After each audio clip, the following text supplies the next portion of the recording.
नमस्कार मंडळी, कशा आहात सगळेजण? तर हल्ली थंडीमुळे रोज सकाळी उठायला उशीर होतोय आणि त्यामुळे मग सकाळी ऑफिसला जायला प्रचंड गडबड होते आणि मग सगळीच धावपळ होते.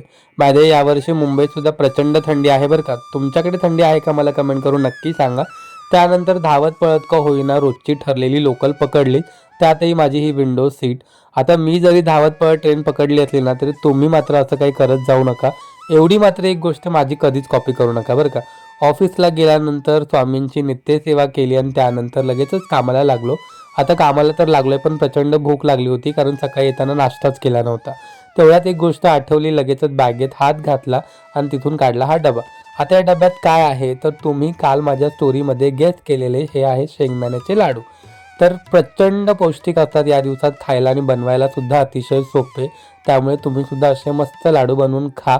मस्त लाडू खात खात काम करत होतो आणि आता लाडवाचा डबा ज्यावेळेस मी उघडला होता ना, त्यावेळेस जेन्युइनली मी सांगतो, मी ठरवलं होतं की एकच लाडू खायचा आणि दुसरा जो लाडू आहे तो लंच नंतर खाण्यासाठी आपण ठेवूया. पण लाडू इतके टेस्टी आहेत आणि माझा गोडासाठी असलेला हावरटपणा म्हणा तुम्ही, कधी काम करता करता डब्यातले दोन्ही लाडू संपले कळलंच नाही. आणि बाय द वे, मला गोड आवडतंच, त्यामुळे ठीक आहे. त्यानंतर मग लंचमध्ये काय आहे ते बघूया आपण.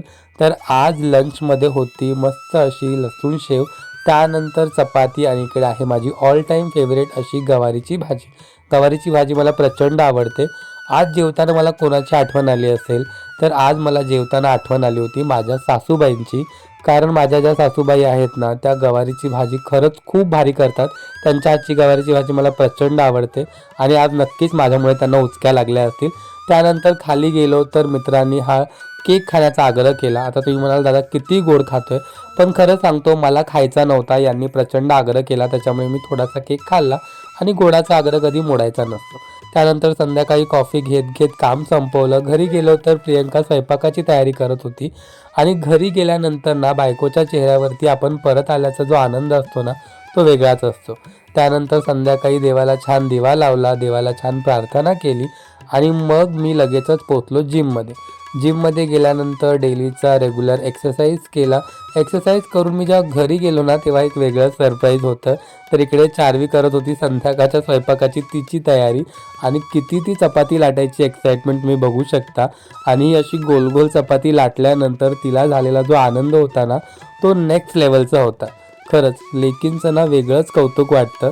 आणि अशा प्रकारे मस्त तिच्या गोडगोड स्माईलने आणि त्यानंतर प्रियंकाने चार्वीसाठी बनवलेल्या अशा गोडगोड खाऊने आजचा आमचा दिवस संपला. कसा वाटला व्लॉग मला कमेंट करून नक्की सांगा. भेटूया उद्या. Bye bye.